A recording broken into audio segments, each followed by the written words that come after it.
Good afternoon. Welcome to the meeting of the Hingham Municipal Lighting Plant Board, December 9th, 2025.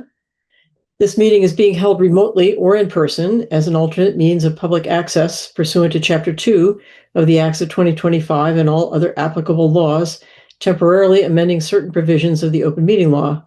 You're hereby advised that this meeting and all communications during this meeting may be recorded by the Town of Hingham in accordance with the open meeting law. If any participant wishes to record this meeting, please notify the chair at the start of the meeting in accordance with Mass General Law, Chapter 30A, Section 20F, so that the chair may inform all other participants of said recording. Is there anyone else here who would like to record the meeting today? I don't see anybody waving their hands, so I think we can jump right to our very first item, which is the review of the survey that was done by Great Blue. Brianna, would you like to introduce our guests? Sure. So we worked with Great Blue Research on our customer satisfaction survey. We did it over the summer, and we worked with them back in 2023 as well. They do surveys for a lot of the MLPs across the state, and they also conduct the MEME statewide survey, which is what we actually joined into this year. And so this survey, you're going to see it talks about what public power in Massachusetts as a whole found, and then also what Hingham specifically found. And that will all be compared to what they typically see in IOU territories like National Grid and Eversource. So we're going to get a great cross comparison of like, how do we stack up against IOUs? How do we stack up against other MLPs? And Great Blue Research is great to work with. So I'll give it over to Catherine.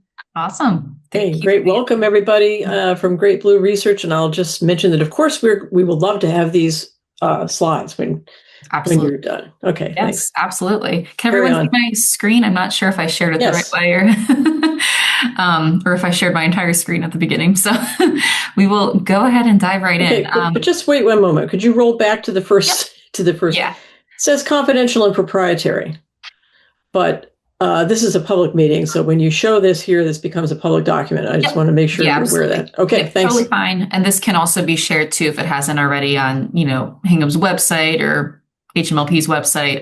That's totally fine. It's for Hingham's use at this point. Okay. Carry on. Thank you. Great. Yeah, absolutely.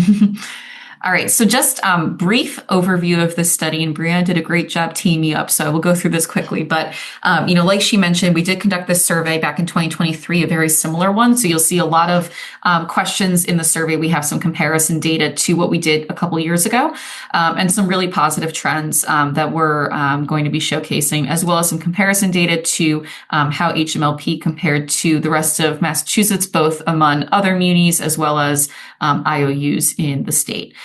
So a lot of the areas that we cover, this is a customer satisfaction survey. So we look at what we call our organizational characteristic ratings, and that's really a series of characteristics that Great Blue uses for a lot of our different utility surveys. And they're designed to really get a holistic idea of what does customer satisfaction look like in a lot of different facets of the utility. We look at things like customer expectations, customer service personnel, communication methods. In Hingham's survey, we looked specifically at the idea of having a customer portal for communication purposes, self-service digital options. We looked closely at the HMLP website and overall satisfaction with the website. Major storm and outage preparedness. And then we look at customer interest in a couple of different areas like solar energy, EVs, and electrification products. And then lastly, we look at the HEIRP awareness and understanding of that project compared to what we saw in 2023. So getting right into it, our research methodology snapshot, this is really just highlighting our approach to the research study. We used an entirely digital survey methodology to capture the survey responses. That's the same approach we took in 2023. All in all, we ended up with 465 completed surveys, which is great to see. We always are aiming to have at least 400 survey responses because that will get our margin of error just below plus or minus 5%. And really in the world of marketing research, that's what you're trying to aim. That's the margin of error you're trying to aim for so that you can say that you have statistically reliable data. So we were happy with the margin of error plus or minus 4.4%. Essentially what that means is that if we were going to go and talk to every single HMLP customer with the same set of questions and capture all their data like a census, the results of that, census style questioning would come back somewhere within plus or minus 4.4 percentage points of the results that we're sharing with you all today. So that is, reliable data. And like Brianna mentioned earlier, we did conduct this survey basically across the whole summer, starting right around Memorial Day weekend and wrapping up right after Labor Day weekend. So customers had plenty of time to complete the survey. Oh, sorry, I went a little faster than I anticipated. So this next page is looking at the demographic profile of the respondents who completed the survey. So looking at age to start, we did, lean a little bit more towards older customers.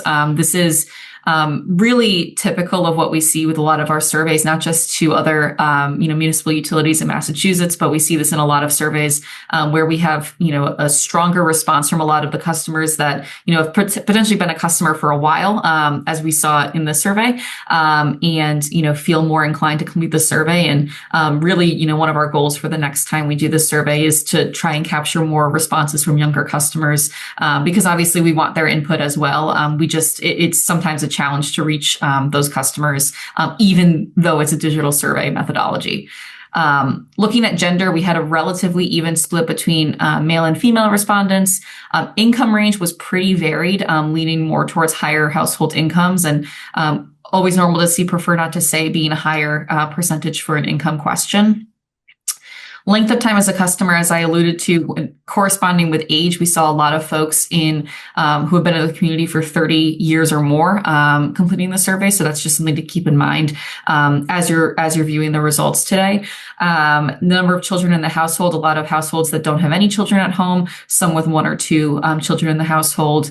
And then again, predominantly most households are owned, whereas just under 10% are renters. Excuse me just one second, Catherine. Tyler and Mike, I can't see both of you at the same time. So if you have, oh, now I can. Okay. So if you have a question, I can see you, but I would say just go ahead and blurt something out if you have a question as we go on. Absolutely. Thanks. So diving into our key study findings, this page is really just a guide for as you're viewing the report. So again, when we send over the slide deck, you'll see this guide, but this is just some keys that I'll be mentioning throughout the presentation. And then this next page I'm going to skip over as well, just because it's really a lot of text, and we're going to highlight all of this in the slides to come with much more visually appealing charts and graphs. So this is really good if you only have a couple minutes to look at the report. It just gives you kind of like the bullet point summaries throughout the report. But for the sake of today, I'm going to jump right into the data itself. So we start with satisfaction and expectations. This is that table with the organizational characteristics that I mentioned before, where you see, all of the questions. These are some of our key questions that we ask in a lot of our utility surveys, really trying to get a holistic idea of what does customer satisfaction look like across a lot of different key metrics and facets. So you'll see HMLP's data is this first column, HMLP 2025. The red is basically showing where HMLP's data is significantly higher than the comparison data. So as you see, through all these questions, Hingham scored significantly higher than the Mass Public Power averages in almost all of these different characteristics, with the exception of two. Hingham also scored significantly higher than the Mass IOU averages, which was to be expected in every single characteristic, and also scored higher than our national average through our public power data source tool, of which HMLP is a subscriber. So you get that kind of national comparison data to other public power utilities across the country. And Hingham is still outperforming public power utilities across the country as well. So really positive ratings here across all these characteristics. The average rating was an 87.8%, so just under 90%. And a lot of strong ratings, especially when it comes to reliability of electric service and restoring power after an outage in a reasonable amount of time. Those are, the two highest rated characteristics, and they tend to be the highest rated characteristics for most public power utilities. It's a lot of what, public power utilities pride themselves on is reliability and outage response. So we saw that with Hingham as well. So yeah, really a lot to be happy about here. And then this next page is going to show the same exact questions, but we compare these to some of the different characteristics that we measured in the 2023 survey. So as you see, the ratings did fluctuate a little bit compared to 2 years ago. The average rating for 2023 was a 90.8%. So we did see a couple of declines, but where we saw declines, while they were, significant, they, still went down to a number that was in the 90% range. So honesty and integrity technically declined by 3 percentage points, but it's at 93.4%. So, nothing alarming there. Same as customer interactions and communication is still sitting at a 91.6%. I do know that, the rates was where we saw one of the more significant decreases, but I know that since our last survey together, there was a rate increase that happened. So we do expect, anytime that a rate increase happens, it's going to impact perceptions, not just of rate related metrics, but sometimes it can have an impact on overall satisfaction ratings as well. So we did see a little bit of that, but even despite those decreases, the average rating still remained a lot higher than what we saw, throughout the rest of the state. So then we, take these same characteristics and we really want to look at, which of these characteristics are the most important to customers and which ones are less of a priority. And this is really helpful where we can really start to understand not only the areas that Hingham's really excelling in and is the utility excelling in the areas that matter most to customers? And that's certainly the case here. We see reliability is really paramount to a lot of customers, as well as outage restorations. And those were the two characteristics that were, had the highest ratings, and they're also the two most important characteristics to customers. The other one is providing good service and value for the cost of electricity. So again, looking at that kind of rate related metric, understanding that there were some rate increase that happened since the last survey that can, bring down some of those ratings, but it's still one of the most important characteristics to a lot of customers. Obviously, cost and reliability kind of go hand in hand and are usually the top two priorities for a lot of customers. So then we have our net promoter score, and this is really looking at, if customers had a choice, the likelihood that they would recommend being a customer of HMLP to others. Extremely high ratings here when you break this into your promoters, which is people who gave a rating of a 9 or 10 as far as their likelihood. Passive ratings are a 7 or 8, and then detractors is anything from a 0 to a 6. So only 6.6% of customers were detractors, whereas 80.6% were promoters. So that gave us a NPS score of plus 74, which is really great. It means there's a really strong likelihood to recommend the utility to others. And trust in the utility is very high as well. We saw over 7 out of 10 customers trust Hingham completely, which was significantly higher than what we saw for other mass public power utilities and mass IOU utilities. So really high level of trust that's coupled with those strong satisfaction ratings as well. And then we get into expectations of the utilities. So pretty similar to what we looked at a couple slides ago with the customer priorities, we kind of drew some parallels here where we ask about the top expectations that customers have of the utility. And as you can see, there's a couple of clear themes that come across here. Prompt outage restoration is a top expectation for a lot of customers, as well as reliable and consistent service and affordable prices. So we see again that, themes surrounding reliability, outage restoration, and the value of service for the cost are really, paramount priorities for customers. And so, sorry about that. Looking at the frequency at which HMLP meets customer expectations, extremely high. Over 9 out of 10 customers say that the utility meets their expectations all or most of the time, which is great. As we can see, that is significantly higher than what we saw for the rest of the state of Massachusetts, about both among public power utilities as well as those investor-owned utilities. So extremely high ratings here. It's also higher than our national average, which is 77.2%. So and what's noteworthy too is that 3/5 of customers said that their expectations are met all of the time. A lot of the time we see these numbers and there's a lot of customers who say, they meet my expectations most of the time. But in this case, it was really predominantly folks who say, this utility, they meet my expectations all the time. I have no concerns at all. So that was really great to see as well. And then looking at rates, which again will go hand in hand with customer expectations. Overall, almost 3/4 of customers said that they find HMLP's rates to be reasonable, which is really strong considering there were rate increases that happened. A lot of times we'll ask these questions to utilities that have gone through a rate increase, and we see numbers in like the 40% or 50% range. So 72.1% is still the vast majority of customers. We do see a lot more customers saying that they find their rates to be somewhat versus very reasonable. But even so, HMLP's numbers are right in line with what we saw across the rest of Massachusetts public power utilities. Where we see the biggest difference is when you bring in those IOU utilities. A lot of customers of those utilities obviously recognize the big disparity in what their customer rates are. And so you can really see that clearly here where, less than 50% of IOU customers gave positive ratings for their rates compared to about 3/4 of those of municipal utilities. So a big difference there.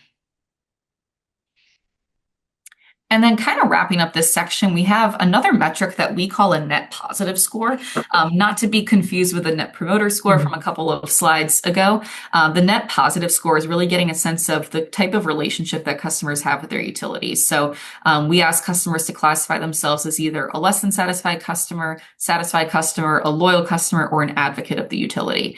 Overall, the net positive score is the sum of those who are satisfied, loyal, or advocates, which came out to a 94% for HMLP. That is slightly higher than what we saw across the rest of the state and other municipal utilities, significantly higher than what we saw for IOU utilities as well. So really, really great net positive score, and also very promising to see that, there's a lot of customers who just identified as being satisfied, which is fine. Those are, typically your customers who are, hey, like, potentially less engaged, but hey, the lights are on, my rates are fine, I have no complaints.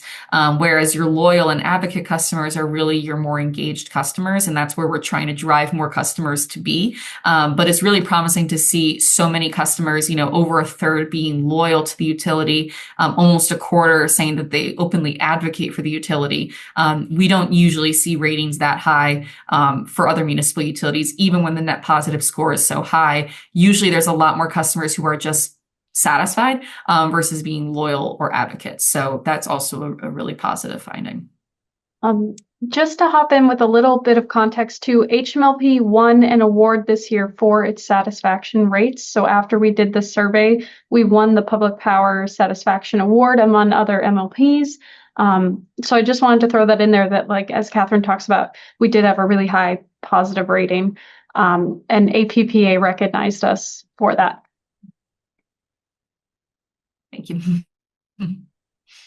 All right, so our next section is customer service. So getting right into it, we first focus on the top reasons that customers are contacting customer service. We had over a quarter contact for an electric outage, others to inquire about energy programs or rebates or pay their electric bill. And then the top methods of contact, most folks are picking up the phone and calling customer service, which we expect to see. We also had some folks interacting through emails or by visiting the website. And we did also look at the method that customers are using to contact the utility broken out by their age. And it's interesting to see that, even, looking at younger respondents versus older respondents, both groups are, using traditional methods significantly more, which is really phone calls to customer service. So we're seeing that no matter what age the customer is, they're still going to, more likely than not pick up the phone and call customer service versus interacting through the website or email or other digital communication methods. So looking at satisfaction with customer service, very strong ratings here as well. Almost, I would say, no room for improvement, but I don't usually say that. But we had very strong ratings across the board here. As compare Hingham's ratings to Mass Public Power and Mass IOU utilities, significantly higher for all of these different key customer service metrics.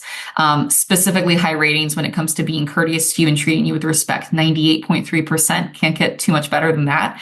96.6% positive ratings for understanding your problem or need. So really strong ratings across the board. It yielded an average positive rating of 96.6%, which also, consequently is significantly higher than what we saw across the rest of the state as well. So definitely a lot of kudos to share for customer service. And again, a lot of these metrics were part of those, awards that Brianna mentioned that really helped to boost HMLP's rating and help towards that award program. And then looking at contact resolution, so we asked just about, overall satisfaction with customer service. Again, as we would expect, really strong ratings. Based on a lot of those characteristics, we saw overall satisfaction with customer service was at a 94.1%. So it was right around where it was back in 2023. It's slightly higher than what we saw for other mass public power utilities, which was at about a 90%. And it's also significantly higher than ratings for IOU utilities. So really strong performance when it comes to customer service. And And one metric that really does drive a lot of those customer service ratings is this first contact resolution question that you see on the right. We love asking this question because we find that ratings for this question not only influence how strong satisfaction with customer service is, but also they tend to influence customer satisfaction ratings across the board in a lot of different areas. We find that, obviously a lot of customers may not be thinking about their utility all the time, but the times when they think about their utility the most are usually when they're interacting with them directly, whether it's on their website, calling customer service, whatever it is. So, when a customer is thinking about how happy they are with their utility, they're thinking a lot of times about any recent interactions that they had. And if you have, an interaction where you needed to call, more than once to get your issue resolved, whatever the issue was, that's going to have a negative impact on your overall satisfaction. Whereas if things are resolved seamlessly the first time, that tends to have a much more positive impact. So we really did see that, at work here as well. 84.2% of customers said that the utility takes care of things the first time they contact them. That's an extremely high first contact resolution rate. Our national average for this metric is about a 60%. The Massachusetts Public Power number was right around there at 62.9%. So significantly higher ratings once again for HMLP compared to the rest of the state. So we did add, you'll see throughout this report, there's a couple questions where we don't have comparison data to the rest of the state. And these are, unique questions that we asked in HMLP's survey to get at some, strategic objectives that you're all working on right now. And so one question we asked, because we were doing this really at the beginning of summer, we were asking about the overall level of support that customers have for customer service handling water service in addition to electric service. And overall support is there for the large part. Over 3/5 support the utility customer service taking on water service as well. We had a lot of unsure responses here, about 3 out of 10. Could honestly be a lot of customers who thought that customer service was already dealing with water service issues. So they weren't sure, if this was a change or not. But also, a lot of customers that, don't feel like it has an impact on them necessarily. So it's a little bit more of a neutral response versus being in opposition to it or strong support. So getting into communication a little bit more. We have some questions about the public power ownership model. And really, first and foremost, we like to always ask, if customers can correctly identify what type of ownership structure their utility has. We give them the options of, is your utility a community-owned municipal utility? We ask if they're investor-owned utility, or I think we had the answer option 2 of being a rural electric cooperative. And we, just check to see how many customers correctly identify their utility as community owned. And in this case, very high ratings. 91.2% of customers did correctly say that HMLP is a community owned municipal utility. That number on a national level would shock you, how low it is. Typically it's hovering right around just above 40% of customers across the country are aware that they're a customer of a community-owned utility, which is extremely low. So, this number is significantly higher than that. It's a testament to all the work that the utility is doing to communicate about, everything they're doing for customers, how they're owned, and how that's a difference maker compared to investor-owned utilities. And so we see that too in the importance of community ownership. Over 9 out of 10 customers find it important that Hingham's a community-owned utility, and we see the benefits as well. Customers said they see the responsive service, the local control, and reliability as being really key benefits of the public power and community ownership model. And we actually saw significantly more Hingham customers identify these benefits compared to other municipal utilities across the state. So again, where there's really strong awareness of the community-owned municipal utility model, that tends to also lead to stronger satisfaction ratings too, because customers can really see that, hey, this is really a beneficial model for me. And if I were, a couple towns over, a customer of an investor-owned utility, I might not see these same benefits. And so I'm, thankful and happy that, for the service that I have because of that. So looking at preferred methods of communication, we asked customers if they're, going to look for information about the utility, where they would prefer to go to look for that information. And most folks said the website, which we expected to see. We do have a lot of customers turning to more traditional methods too. So bill inserts are still very helpful for a lot of customers, as well as the newsletters and brochures and direct mail that the utility has. And the specific information that folks want to be receiving from the utility, really outages and restoration updates. Obviously, when it comes time for the outage, customers want to be kept up to speed on everything and when power is going to be restored. Rate information is also really predominant among a lot of customers wanting to kind of know what's going into their rates. We see this in pretty much every survey that these are really the top two things that customers want to hear about is when's my power going to go back on and why am I spending the money that I'm spending? And so kind of evaluating satisfaction with communication, we ask about the overall frequency of communication that folks receive from the utility and if they feel it's about right, not enough, or too much. And by and large, most customers, almost 80%, find the level of communication right now to be about right. We did have almost 10% who said it's not enough. So there are some folks that are looking for a little bit more communication. We looked at different communication methods that HMLP currently offers to customers and how valuable those methods are to customers as well. And really strong ratings here too. And we asked a lot of these questions in 2023 as well, but we saw, increased value placed on email communications, the website overall, as well as bill inserts and newsletters, both printed and digital. So really strong improvements in communication since the last study 2 years ago, and strong ratings too. Almost 90% said they find email communication to be valuable. Similar, over 80% find the website to be a valuable communication method. So really strong ratings there. Where we see lower ratings for social media, that's largely a lot of folks who maybe don't use social media, but don't follow the utility on social media. So it's not so much that they don't see the value in it. They're just not necessarily engaging with HMLP on social media. So we asked some questions in the HMLP survey about bill payment methods as well. So most folks are paying online either through auto pay, was about 50% of customers, about a quarter pay online via the utility website. So those are really the two predominant methods of bill payment these days. We did ask about if customers were interested in being able to manage their bill through a customer portal. And interest was pretty split. We had about 50% who said, yes, I'm interested in being able to do so through a customer portal.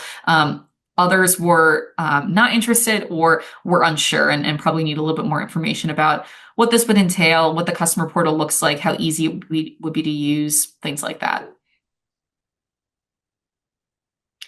So then on that note, we have some questions about self-service portals. And these are questions we asked in the statewide survey as well. So we do have some comparison data.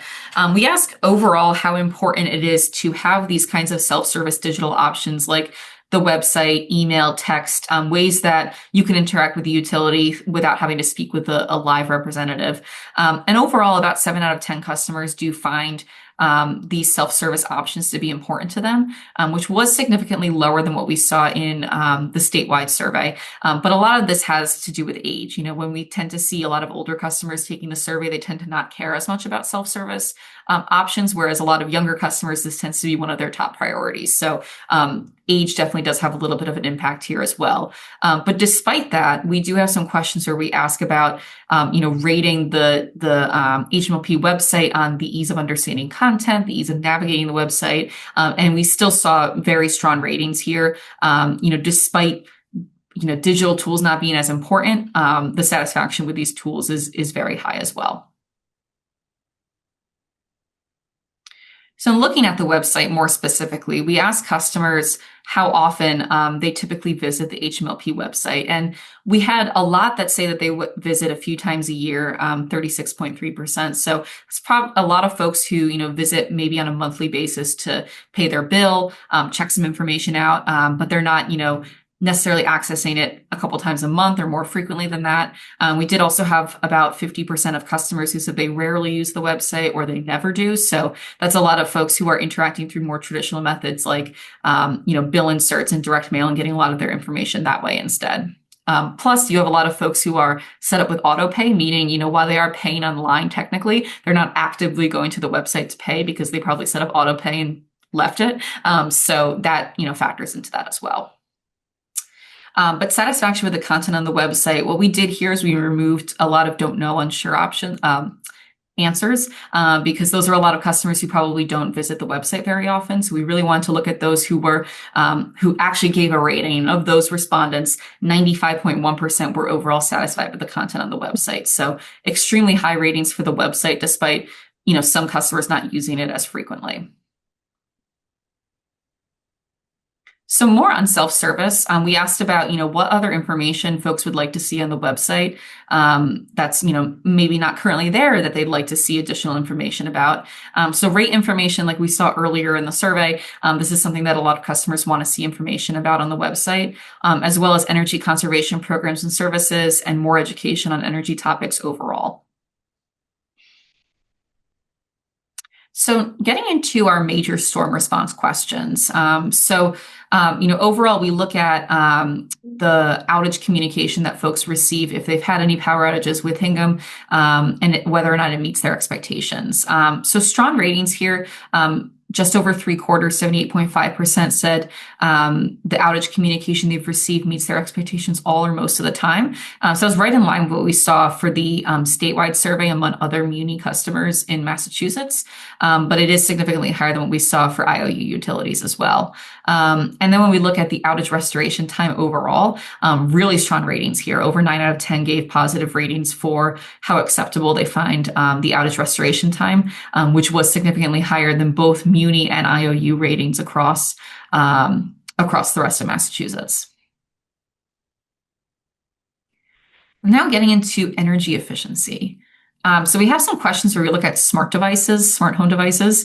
So we ask about if customers have, if they currently own a smart home device. And we did see that over 2/5 of customers currently have smart home devices at their home, whereas a similar frequency have never owned a smart home device before. So a little bit split between customers who do have and don't plan on buying one in the future.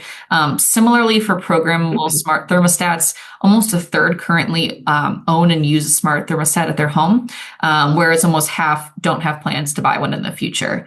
And then looking at the overall likelihood to buy more or purchase more smart home devices in the future, about half of or just a little over half of customers are likely to buy a smart home device in the future. So there's definitely an appetite among a lot of customers to adopt these moving forward, but it's not so widespread as like every customer has one. And looking at carbon emission reduction, so we ask customers about the utilities' current efforts to reduce carbon emissions and give a little bit of background about that. Over half of HMLB customers feel like the utility is currently doing enough to reduce carbon emissions in the environment, which was lower than what we saw in the statewide survey. But we did see that over 3/5 of customers feel like their own actions at home have an impact on helping the utility meet that statewide goal, which was right in line with the rest of the state. But when we asked customers if they feel like the utility itself empowers them to conserve energy at home, right around 1/3 of customers feel like they are empowered to conserve energy at home, but we had a lot more don't know, unsure answer options for this question. So there was a little bit more uncertainty when it came to, their, customers' own efforts to conserve energy and what that kind of looks like. So more on energy efficiency, we ask about the overall awareness level of the state's net zero greenhouse gas emissions goal. Just under half of customers were overall aware of this goal. And we asked about the overall level of trust in HMLP to make decisions related to how the energy portfolio is created and maintained. We did see a strong, level of trust here. So while there's a lot of customers that aren't as aware of what the state's greenhouse gas emissions goals are, there's a high level of trust put in the utility to manage that energy portfolio and how it's created and maintained despite that. So this question, we really wanted to look at the importance of different rebate and assistance programs to customers. And we really wanted to look at, energy efficiency incentives and rebates in comparison with having more low-income assistance programs. What we saw for HMLP is that just over 2/5 of customers said that it's more important to have more low-income assistance programs compared to energy efficiency incentives and rebates, whereas over 1/3 said the opposite and said that they'd rather have more energy efficiency incentives and rebates versus low income assistance programs. So kind of split between customers. There wasn't, one predominant answer. There's, obviously some factors that kind of impact ratings to this question. But what was interesting to see is across the rest of Massachusetts, the storyline was actually a little bit different, where we saw more customers prioritizing energy efficiency incentives and rebates versus low income programs for customers. So what was interesting is that in Hingham in particular, there was more emphasis placed on low income assistance programs compared to what we saw across the rest of the state. And looking at solar, so we do, we had about 2/3 of customers saying that they're not planning to purchase rooftop solar panels at any point in the future. But, of those that do, there's about 17% of customers who are considering purchasing rooftop solar. And the reasons for doing so really have to do with the environmental sustainability that's associated with them, as well as how solar panels will have an impact on their electric bill and reducing that electric bill in the long run. And next on electric vehicles. So similarly, we do have a lot of folks who don't plan on buying electric vehicles in the future. Just over 2/5 don't have any plans to buy an electric vehicle or plug-in hybrid vehicle. But we did have over a quarter, and actually almost 3 out of 10, 29.2%, do plan to buy electric vehicles in the future. So there's a little bit more of a market for EVs than there is for installing solar panels. And then 13.8% of customers said that they already have an electric vehicle. The barriers for those who aren't thinking about EVs, these are very common barriers that we see in a lot of our surveys. The limited range of EVs is still, a drawback for a lot of customers. The availability of charging stations. We find that a lot of customers either aren't aware of where charging stations are relative to their work, their house, on their routes to get places, but also the cost to buy electric vehicles. There's more mainstream models available now, but the cost is still a big barrier for a lot of customers. And then more on EVs, we asked about charging stations. So we give descriptions of what a level 1 charger is and a level 2 charger is, and ask if customers have a preference for one over the other. We typically see that level 2 chargers are more popular because of the faster charging time. So, over half of customers said that they'd rather have a level 2 charger versus a level 1 charger. We also asked about, if there were more charging stations available in your community, how that would affect their likelihood to purchase an electric vehicle. And it would affect it for some customers. We did have about a quarter who just said, I would be just as likely to buy an electric vehicle regardless if there are more charging stations in the community or not. But we did have, 3 out of 10 customers who said they'd be more likely to buy an electric vehicle if there were more charging stations in the community. So that would kind of relieve a barrier for some customers who feel like there's not enough charging stations in the area. This would help to make them, more noticeable. And then we have time of use rates. So, we asked some of these questions. Actually, we didn't ask these in the 2023 survey, but we asked a lot of these questions in the statewide survey, so you have some comparison points. And, we looked at overall awareness of time of use rates as a concept. Over half of HMLP customers were aware of time of use rates before the survey, which is, really strong awareness rate. It was right in line with what we saw throughout the rest of the state of Massachusetts on the Muni side, a little bit higher than on the IOU side. And then we looked at interest in, if HMLP offered a time of use rate program, how interested folks would be in participating. And there was pretty strong interest. Over 2/3 of customers would be interested in the utility offering this type of rate program. So there's definitely, a market and an appetite there as well. And then wrapping up here with the HEIRP project, this is where we did have some comparisons to 2023 data, and really strong, awareness level now compared to what we saw 2 years ago of the project. Now, over 2/5 of customers are aware of the HEIRP transmission and substation project compared to 2023, that was about 20%. So significant improvements there in awareness and education. Almost half of customers feel like they're overall informed about the project as a whole, its goals and its impacts. But of those customers, more of them felt like they were only somewhat informed versus very informed. So there's definitely room to continue to educate. Even though a lot of customers are aware now, there's still some education that, customers need to have a better understanding of the project.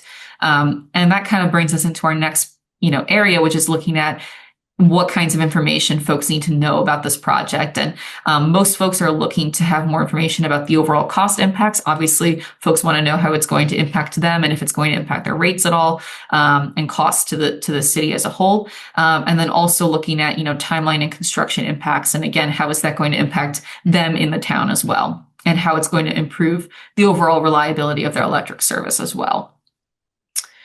So that pretty much wraps up the data that I have. We do also include a couple of considerations at the end, and this is really, some recommendations based on the data that we saw for, kind of some actionable next steps to take. So, one area we focus on here is energy initiatives and infrastructure projects. There were some, awareness gaps when it came to things like net zero goals and what the utility is doing and how the utility is progressing towards meeting those, targets by 2050.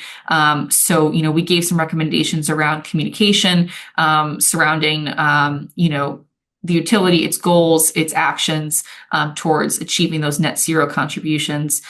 We had some recommendations for, interactive educational videos that can be really helpful for a lot of customers who don't necessarily want to read a lot of text and they tend to prefer video content. Highlighting specific cost impacts and reliability improvements is really speaking the language of a lot of customers, because cost and reliability are just, as we saw, really paramount, priorities for a lot of customers. So kind of, addressing how, projects like HEIRP are going to really have an impact on them from a reliability standpoint could go a long way. And then we also looked at customer service, which was really an area of strength. But we looked at how, you can kind of leverage that area of strength in communication, because the ratings were, really exceptional compared to what we saw in the statewide survey, and really leveraging that as kind of a difference maker for the utility. So, really showcasing those strong customer service ratings. The award ratings as well can kind of go hand in hand with that. Maintaining those high service standards moving forward, because strong customer service really does have an impact on overall satisfaction with the utility as well. We also did recommend, we've done these short post-contact surveys before for a lot of other utilities where they're kind of like an ongoing survey effort. And it's a really good way of you collecting data on a, ongoing basis with a very short survey. It can be something that's like 5 to 7 questions, but it would just be something that, customers get after they have any kind of an interaction with the utility. And it helps us to monitor data and feedback in real time. So we can say, if we do see a problem, you can kind of nip it in the bud really quickly versus waiting till the next time you do, a bigger customer satisfaction survey. And this way you can kind of understand how you're trending throughout the year instead of, again, waiting 2 years to have that data. So those are just a couple of little recommendations, but that pretty much takes me through everything. I know there's quite a lot of content in here and I went through it relatively quickly. So happy to go back to any areas if you'd like, or if you have any questions, I'm happy to open up the floor. Thanks so much. I look forward to having all this data and to be able to just kind of marinate in it for a while, because there's so many things to think about as you're going through it. One question I had was, when you were asking customers about the customer portal, was there a description of what that was included in the question? And because I'm not too clear on what a customer portal would look like either. Yeah, we included in it kind of like a definition of what that is. And also, I think we included a couple of examples of things that would be included in it. So, things like bill payment or, checking like outage restoration updates, like account management information. I'd have to go back to the actual wording itself because it's been a minute. Is it just meant to be a spot on the website where a customer would come to find things that customers want to know or to do? Is that the general idea? Typically, it's the portal allows the customer to really look at the bill, compare the bill to, gives them, what was the weather, how much did I use that day? It gives them a lot of granular information on their usage. Yeah. And was that included in the description in the website? Because I would think everybody would want that. When you did the survey? I had to double check the question wording, but okay. Well, I was just curious about that. Yeah. Mike and Tyler, reactions and thoughts, questions? That's great survey results, I think, and a wealth of data here. That's great. soaking it all in right now. But in general, just really positive view of HMLP. Well done, everyone. That's a great to see that data and great to see us bubble up to the top in the muni world and be a strong advocate for public power and the savings and the benefits of that. Very thorough. Thank you to everyone. Absolutely. You're welcome. I may have more questions once I have a chance to really chew on it, because there's a lot here. And I was going to also mention too, just at the end here, we do have all of our contact information too. So, I mean, our emails are pretty easy to remember because we're a very small company. So it's Catherine at Great Blue Research, or my colleague Sophia is on too, and she's Sophia at Great Blue Research. So, if you reach out to anyone that's on this page, if you have any follow-ups, we're happy to assist and do any other data runs or fun stuff like that. So, okay, that's great. Does anyone else have some comments or questions for Great Blue Research staff or public or more board? Yeah, Brianna. I will say in 2023, we customized almost every single question that was in the survey. And then as we moved on, something that was frustrating was that we couldn't really cross-compare everything that we were doing across the state. So the good thing about signing on to this survey, it was pre-built. It's a statewide survey, and we still had a chance to customize it. And we did add in certain questions about HERP and other things. The main piece of feedback we got from customers on it was that it was long, which is a common thing that comes up with this survey. And I'm sure you felt that way going through the data. So it is a long, dense survey, and we're glad we got the over 400 responses that we did.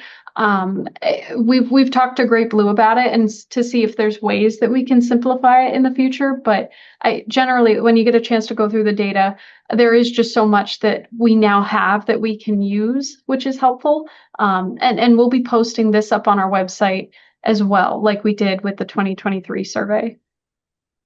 Yeah, and one other thing too, I'm glad you mentioned the survey length. We've run into that with, we've done this particular survey and customized it a little bit with a lot of other munis throughout this year, and run into the same roadblock of the length of the survey. And there's definitely options too for in the future. One thing that we've tried out with some utilities is kind of segmenting the survey a little bit so that maybe there's a section of like 20 or so questions that we really want to make sure every customer answers, and we can put those all at the beginning. And they really are, for the most part, the questions that are at the beginning anyways.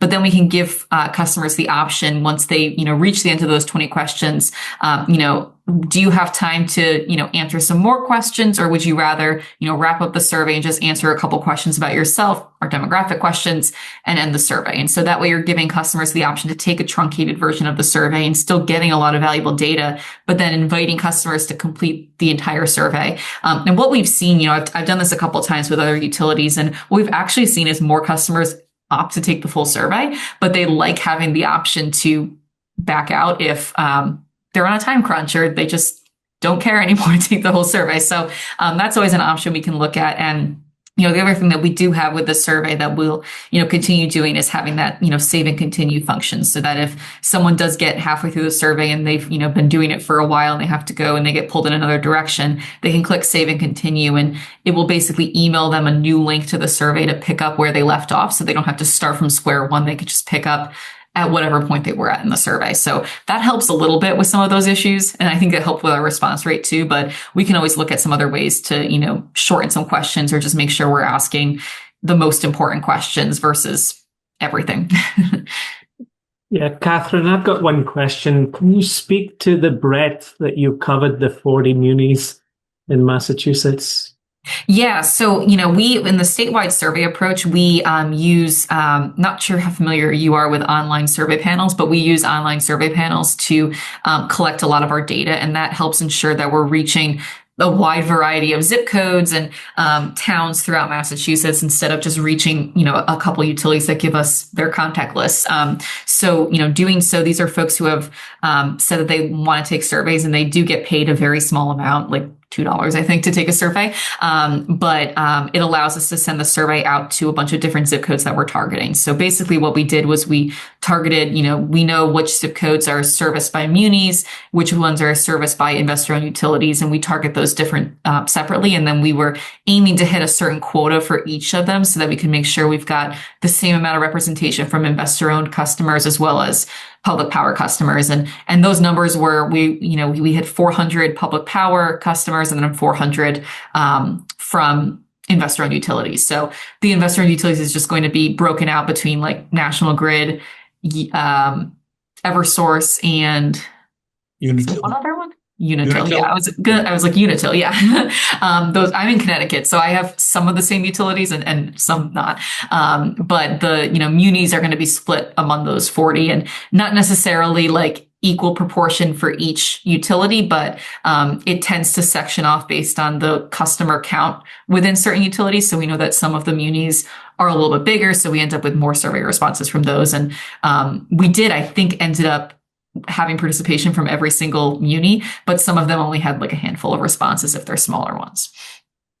Some of them only have a handful of customers. Yeah, exactly. One other quick, actually, I don't want to interrupt you, Michael. I'm sorry. No, just great. Thank you. Yeah, you're welcome. Go ahead, Brianna. So I know we were also one of 8 MLPs, I think, maybe 9, who opted for the oversample of our specific customers. Correct. Yeah. And do you know is it possible to get permission from utilities that did the oversample if we wanted to compare more directly with any of those MLPs? Yeah.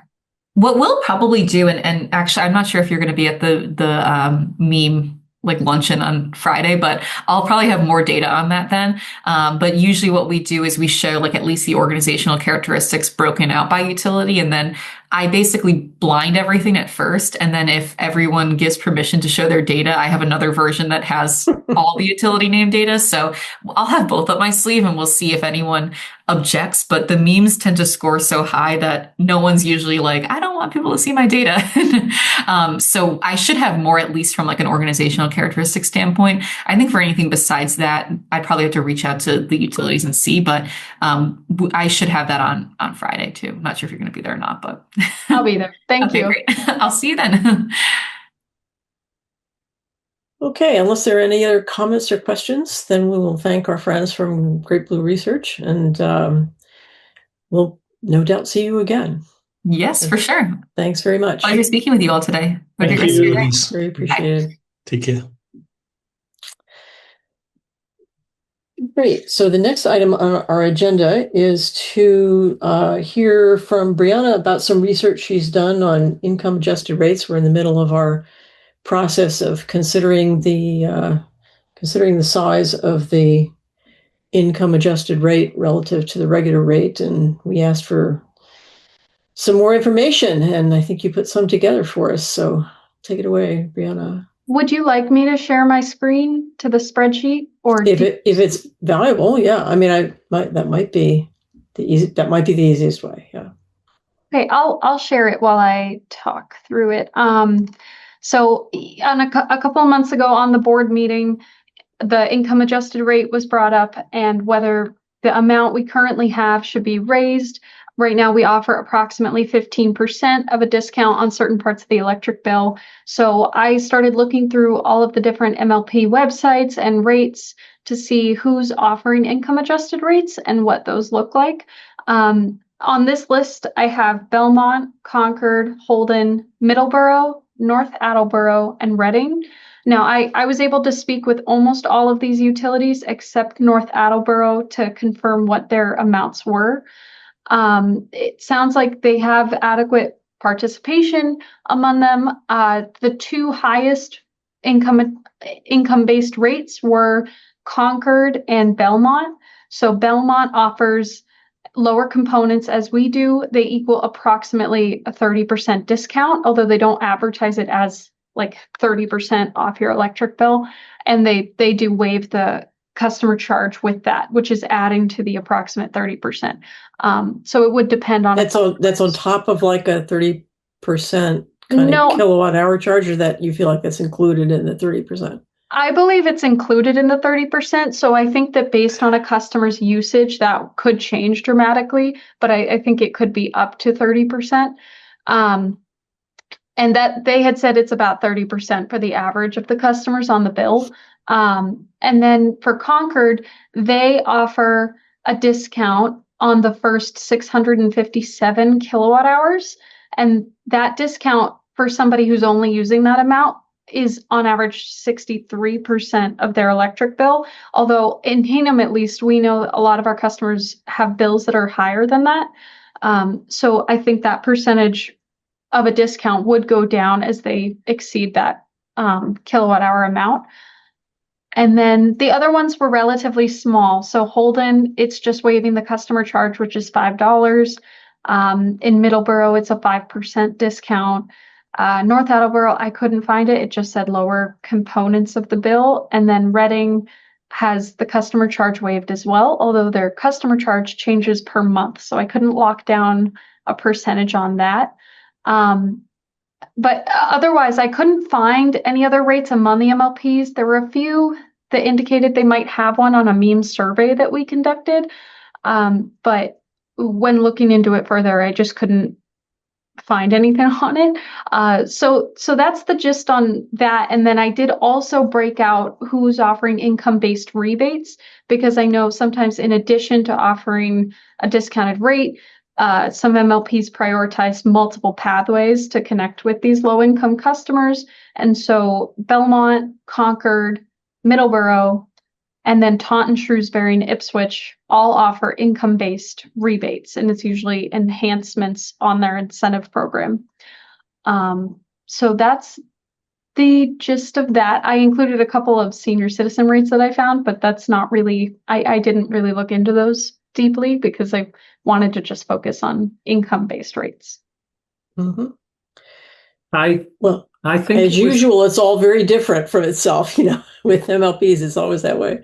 I'm sorry, Michael, go ahead. Sorry, I thought it was interesting what our Great Blue survey showed, that there was, almost a 1-for-1 commitment to from those surveyed to equalizing the money that HMLP puts up for low income to what HMLP puts up for energy efficiency and renewable energy incentives. And I'd be curious what numbers we pay for the energy efficiency and renewable energy, and compare that to the $16,000 that we paid out for low income benefit. Do you mean like dollar wise? What went? Yeah, I mean, is that what's the ratio of that, and is that somewhat similar to what the survey's indicating maybe we should be aiming for? We could probably do that comparison. I believe so. Our rebate minimum by the state is around $80,000 a year based on our revenue. That would be 1/4% of our revenue. But I believe we do exceed that. We're among MLPs that are probably a couple $100,000 in the full energy program section, which seems to be fairly common. And then for the income adjusted rate, did Joan say $16,000? I think that was what a copy of the minutes had said, yes. So a tremendous discrepancy probably in terms of dollars. That's my point. That allocated. That is really interesting and something to think about. If that's, what the customers want. Definitely worth thinking about. Yeah. And I would say a common thing we hear with rebates just across the board, not necessarily for Hingham specifically, but in rebate conversations, is just that how do you make sure there are customers who can't afford different things out of pocket, or they can't afford, whatever the extra amount is. Say it's a heat pump system and it's $20,000 to put it in. Our rebate is up to $4,500, and then the question is there still customers that can't meet that extra threshold to get into the program and to access it? So that's some of the logic that goes into the low income based rebate enhancements. So that is just one more tool possibly if you're looking to expand low income incentives. Mm-hmm. I think if we look at what Concord is doing, for example, in the data that Brianna presented, that they're really helping people at the beginning of their bill with their basically keep the lights on and do your cooking rebates, and then also the customer charge too. And it was interesting to me the number of other munis that were rebating the customer charge. But not Concord, right? Concord is just a straight per kilowatt hour credit. Right. But in addition, the others were rebating potentially the customer charge. Okay, I hate to ask this once again, but please remind me which parts of the bill our income adjusted rate applies to. I believe it's Tom, please correct me if I'm wrong, the customer charge, the energy charge, and the capacity transmission distribution charge. All of those? Okay. I believe that's right, yeah. All right. So that's most of the bill. Yeah. Yep. Okay. So I guess the question is, do we need more information, or do we want to discuss making a change? Mike, you put something on the table last meeting, as I recall. Yeah, I looked at the numbers a little bit more, and if I just do some simple math, the $16,000 that it cost us for the 210 customers that were signed up, that comes out to about $635 a month, if my math is correct, which is a very small amount of help. Even at my proposal of a 25%, if I adjust the math, that comes out at about $12 a month, $12.70.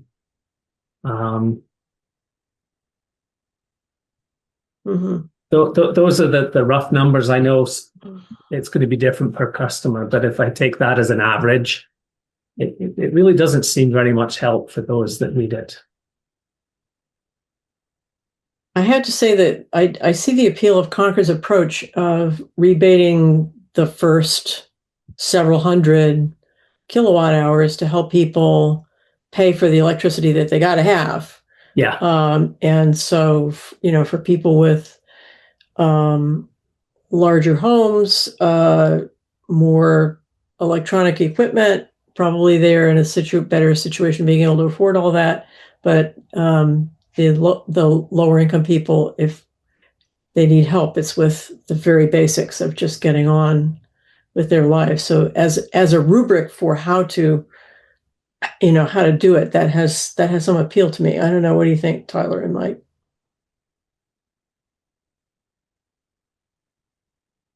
I agree, and I think I'd go a step further and possibly look at eliminating the customer charge for everybody. Everybody who qualifies for the income adjusted rate. Oh, okay. So it'd almost be a twofer. And remind me, Brianna, you said Concord eliminates the customer charge too for the income adjusted rate? They do not. No. I don't think they do, but Belmont, Holden, and Reading confirmed that they waive the customer charge. But is that basically what their rebate is, or is there more to their rebates? For Holden and Reading, it is only waiving the customer charge, and for Belmont, they waive the charge and they lower the components. We don't know what Belmont's customer charge is, do we? $12.60. Yes. Oh, okay, similar to ours anyway. Lower components. Okay. So, Mike, do you want to think about it some more and come back with a proposal based on the data we have here? I think it would be good to make it. We come back every 6 months to evaluate this. Uh-huh. I think we're coming up to the end of the year, so it would be good to have a change go into effect at the first of the year.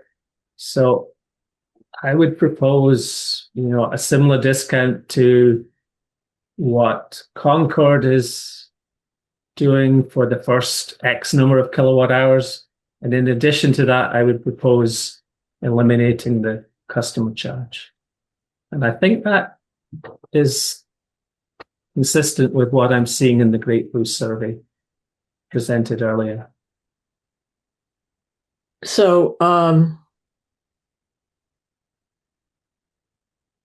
right. So right now, our income adjusted rate applies on a percentage rate to the customer charge and the energy and the CD&T. Correct. And so your proposal is to eliminate the customer charge.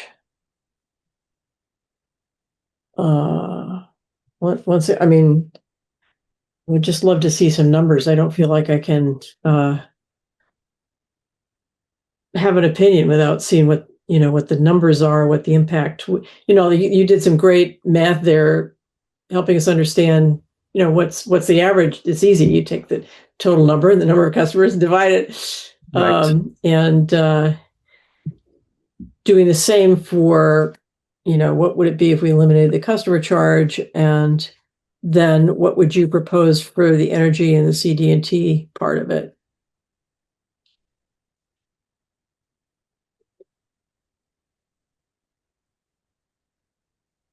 Well, what if we matched what Concord was doing? Concord, it was a strange number. It was like basically 14 cents. Yeah. Effectively per kilowatt hour, right? Per 657 kilowatt hours. Why? It was like 13 point number cents. Yeah. I feel like, and 657, maybe they picked that because I don't know why. So I would rather than just matching what they did, it sounds like there's a system behind it, how they arrived at those numbers. And I prefer to know it. What if we took 30%, so we're matching the percentage, and apply that to what we currently discount, excluding the customer charge? So we take off the customer's charge straight away, and then raise from 10 to 30 what we're currently discounting. And I don't think those numbers would be excessive, although I don't have a spreadsheet to plug it in. Okay. I'm open to considering that, but I feel like I need the numbers. I need to know how that's going to impact our bottom line. So I agree that it'd be lovely to have it kick off right at the beginning of the year if we were going to vote to make a change. But I feel like I need to know what the dollar impact would be. Yeah, I feel the same way. So we can do an analysis of what that would be if you could make a spreadsheet and have columns for what if it's 10%, what if it's 15%, and then what if we eliminate the customer, look at some options and have a grid and we can think about it and then tell us what the financial impact of that is. And I guess I would also like to know from you, Tom, what are you feeling about the financial impact of the rate right now? I think it has a minimal impact right now, to be honest with you. I don't think it's overbearing on the customer rate, but we can certainly do an analysis of what an increase would be. Mm-hmm. Okay. Any I also comments? have a slight. I also think I have a slight preference for, a simple plan, as opposed to different discount factors for different pieces of the bill, just from an ease of application standpoint for the HMLP billing and customer service. Yeah, we would need to talk with Joan anyway to make sure whatever we decide to do, we can implement it easily in the billing system. Okay, any other thoughts or comments from anyone on this? I think we have a plan to revisit this at the next meeting with some numbers. Would you Does like that- me to reach back out to Concord at all? Is there any information that we I can would love to know where they got those numbers. Sure, I can figure out how they calculated the 657 because it Yeah. is very specific. Yeah, maybe they took they looked at, they looked at the size. I have no idea how they did that. I would love to know though. That would be very interesting. I mean, I think it'll also be interesting just to know of the breakdown, how many of our income adjusted rate customers are using a lot of power, a little power, is there a huge range, or is it, a very nimble amount? In casual conversations, internally, I have heard that a lot of the customers on the rate have high energy usage. Tom, I don't know if you've I haven't looked at it, but I would not be surprised if the usage is high, because some of these customers may live in units where it's electric heat or Right. things like that. So I wouldn't be surprised if some of the usage is high. Mm-hmm. Okay. Any other comments, staff, board, public, anyone, before we move on? Okay, thanks very much. I feel like we're getting there. So the next item on the agenda is to approve meeting minutes for October 14th. Anybody have comments on the meeting minutes for October 14th? Yeah, I have some comments. I think particularly on the section of the credit card charges, they're very long, and I'm not sure that we need to document the discussion in as much detail as we do. So I would propose that we delete some major sections in that to simplify it.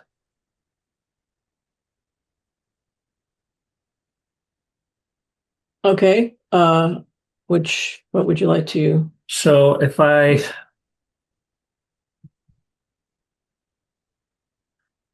think for clarity, we have to, where we have credit card, we have to say debit/credit card, because I think Joan informed us that basically the charges are the same for both of those cards. And some customers do view credit and debit cards differently, both from a security and from the way those cards work. Okay. So that's one point. I think I'm happy that I'm documented of having a conversation at HMLP with Joan and Tom. I think Tom's presented the three options is good. But I would leave it up to him whether he includes him as making a recommendation. But I would prefer that from Mr. Morahan's recommendation is all the way through to it was decided by the board. In my opinion, is not needed. In between my points, Joan makes a couple of reiterations and a couple of major inconveniences that I don't think is appropriate for board meeting minutes. Okay, so essentially, under credit card charges, the third paragraph, you'd like to just delete from Mr. Reeve down through. From the second paragraph from Mr. Morahan. Mr. Morahan. Okay, second paragraph, Mr. Morahan. If you want to leave that in, Tom, that's up to you. No, that's fine. I would say that you don't necessarily want to express an opinion. Yep. In the minutes, I think it's good to have it in the discussion. But I think my overall opinion of our minutes right now, I know we're getting a lot of AI and voice to text. I think we're overstating what everybody says when we're getting into discussions. And I don't think people going through the minutes want them to be as long as they are. And I think overall we should think about cutting them down and just expressing, what we decide and documenting how we move forward for implementation. And this is a good case in point. Yeah, I mean, my thought on that is I like having detailed minutes to help me remember what has happened in previous meetings. But I feel like it's true that it's really hard to suggest how the minute should be done. And I feel like it's good to start from a lot of information, but there's no reason we can't just eliminate things that we don't think are necessary in minutes. I don't think we should have any hesitation about that. I and if people want the whole discussion, of course, the meeting is available to be watched. So absolutely, it doesn't prevent anybody from having that information. Yeah. Okay, so is there any comment or Tyler, any thoughts about what Mike has proposed, the deletions? No, I'm fine with it. So that's fine. Okay. Then any other changes to be made other than those two Mike has just suggested? Just combining the debit and credit card. Yeah. Oh, I have that. Yep. Okay, so then I'll entertain a motion to approve the minutes with the two changes recommended by Mike. Oh, sorry. Yep. Just one other thought for clarity. I thought maybe the board wants to make some logic behind how we came to our decision. So I drafted, due to the associated credit debit card and invoice cloud fees, because I think that's what's driving us to come to that decision. I mean, if we break it down, there are large fee amounts for the debit, the credit, and the invoice cloud, which is significantly higher than other payment options that are available. Let me make a suggestion. Maybe could you just write that up and give it to Tom, and then let's revisit the minutes at the next meeting and make sure we're all happy with that. Is that okay? Yeah, I think that's good. Okay, great. Then we will postpone taking a vote on these minutes. Thanks a lot. And now we're up to the financials, Tom.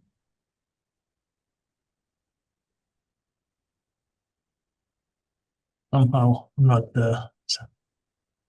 not a co-host. Now you are. You are now.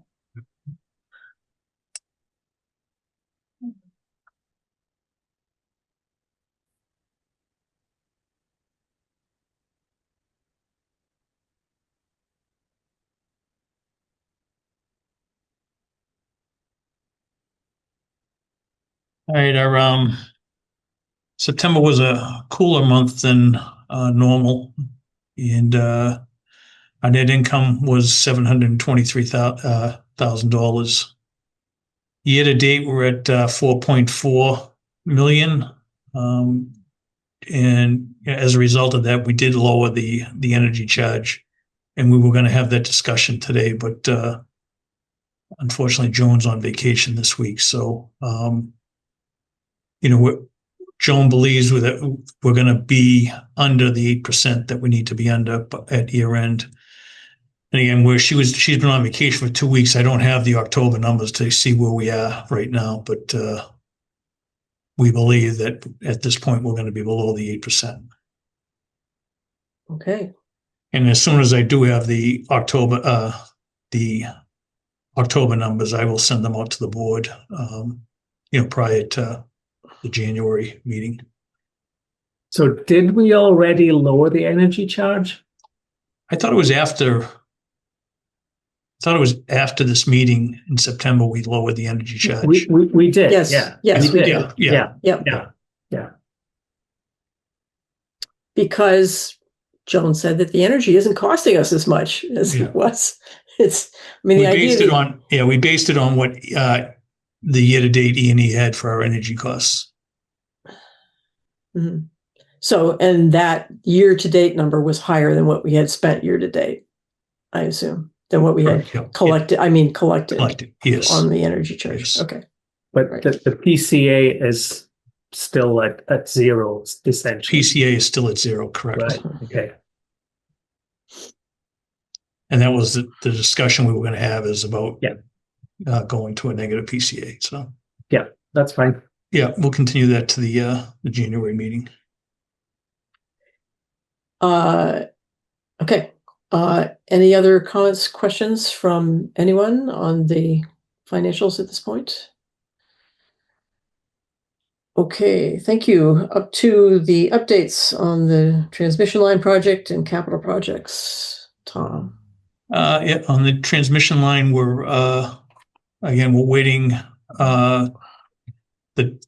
The town of Weymouth has to file a brief. They were granted an extension on their brief until, I believe, this Friday. And then, basically the siting board will be able to start doing whatever they do for approval. But we don't expect to have approval on the project until August of 26. We did meet with bond counsel to talk about the bonding of the project. Bond counsel will write the warrant article, so we have to provide some information, but we're working on that right now with bond counsel. When does the warrant article have to be in? That will have to be in, I believe it's in January. January 20th. Yeah.